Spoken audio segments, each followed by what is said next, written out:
বিধায়কদের শপথ গ্রহণকে কেন্দ্র করে আইনি লড়াইয়ে জড়িয়েছেন রাজ্যের সাংবিধানিক প্রধান রাজ্যপাল সিভি আনন্দ বোস এবং প্রশাসনিক প্রধান মুখ্যমন্ত্রী মমতা বন্দ্যোপাধ্যায়। কিন্তু এই বিষয়টি মোটেই কারোর জন্য সুখকর নয় বলে মন্তব্য করলেন কলকাতা হাইকোর্টের বিচারপতি কৃষ্ণা রাও। আইনি পথে না হেঁটে চায় পে চর্চায় বসে বিষয়টি মিটিয়ে নেবার পরামর্শও দেন তিনি। লোকসভা নির্বাচনের সময় বাংলার দুটি আসন বরানগর এবং ভগবানগোলা বিধানসভা আসনে উপনির্বাচন হয়, তাতে জয়লাভ করেন তৃণমূলের দুই প্রার্থী। এরপরই শপথ গ্রহণ নিয়ে জটিলতা তৈরি হয়েছিল। সেই সময় খোদ মুখ্যমন্ত্রী সহ তৃণমূলের 4 জন রাজ্যপালের ভূমিকায় সমালোচনায় সরব হয়েছিলেন। তারপরই মুখ্যমন্ত্রী সহ 4 জনের বিরুদ্ধে মামলা করেন রাজ্যপাল। বৃহস্পতিবার সেই মামলার শুনানিতে বিচারপতি কৃষ্ণা রাও চায় পে চর্চায় সমস্যা সমাধানের পরামর্শ দিয়েছেন। এই প্রসঙ্গে মুখ্যমন্ত্রীর এক আইনজীবী বলেন, আদালতের পরামর্শে তাদের কোনো সমস্যা নেই, তবে বিষয়টি নির্দেশনামায় উল্লেখ করা হলে ভালো হতো। তাতে বিচারপতি জানিয়েছেন, আপাতত এটা মৌখিক পরামর্শ, প্রয়োজনে নির্দেশ দেওয়া হবে। এদিকে মুখ্যমন্ত্রীর আরেক আইনজীবী কল্যাণ বন্দ্যোপাধ্যায় বলেন, চায় পে চর্চায় কোনো সমস্যা নেই, কিন্তু রাজনৈতিক ব্যক্তিদের আরও সহনশীল হওয়া দরকার। পাল্টা দেন রাজ্যপালের আইনজীবীও। আগামী 9 এপ্রিল মামলার পরবর্তী শুনানি।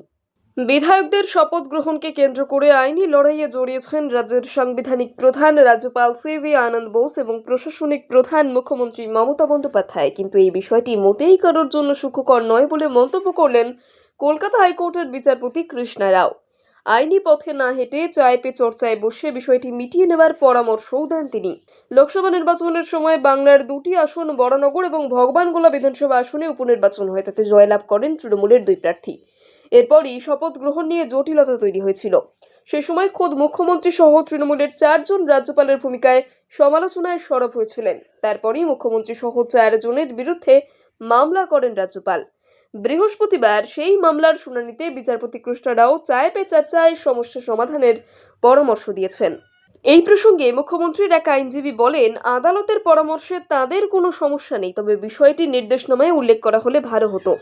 তাতে বিচারপতি জানিয়েছেন, আপাতত এটা মৌখিক পরামর্শ, প্রয়োজনে নির্দেশ দেওয়া হবে। এদিকে মুখ্যমন্ত্রীর আরেক আইনজীবী কল্যাণ বন্দ্যোপাধ্যায় বলেন, চায় পে চর্চায় কোনো সমস্যা নেই, কিন্তু রাজনৈতিক ব্যক্তিদের আরও সহনশীল হওয়া দরকার। পাল্টা দেন রাজ্যপালের আইনজীবীও। আগামী 9 এপ্রিল মামলার পরবর্তী শুনানি।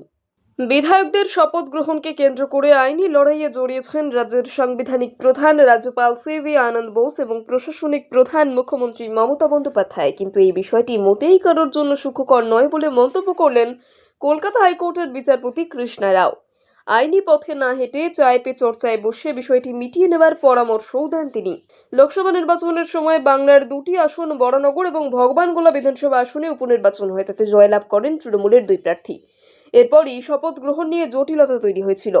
সেই সময় খোদ মুখ্যমন্ত্রী সহ তৃণমূলের 4 জন রাজ্যপালের ভূমিকায় সমালোচনায় সরব হয়েছিলেন। তারপরই মুখ্যমন্ত্রী সহ 4 জনের বিরুদ্ধে মামলা করেন রাজ্যপাল। বৃহস্পতিবার সেই মামলার শুনানিতে বিচারপতি কৃষ্ণা রাও চায় পে চর্চায় সমস্যা সমাধানের পরামর্শ দিয়েছেন।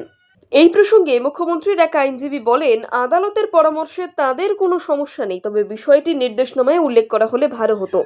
তাতে বিচারপতি জানিয়েছেন, আপাতত এটা মৌখিক পরামর্শ, প্রয়োজনে নির্দেশ দেওয়া হবে। এদিকে মুখ্যমন্ত্রীর আরেক আইনজীবী কল্যাণ বন্দ্যোপাধ্যায় বলেন, চায় পে চর্চায় কোনো সমস্যা নেই, কিন্তু রাজনৈতিক ব্যক্তিদের আরও সহনশীল হওয়া দরকার।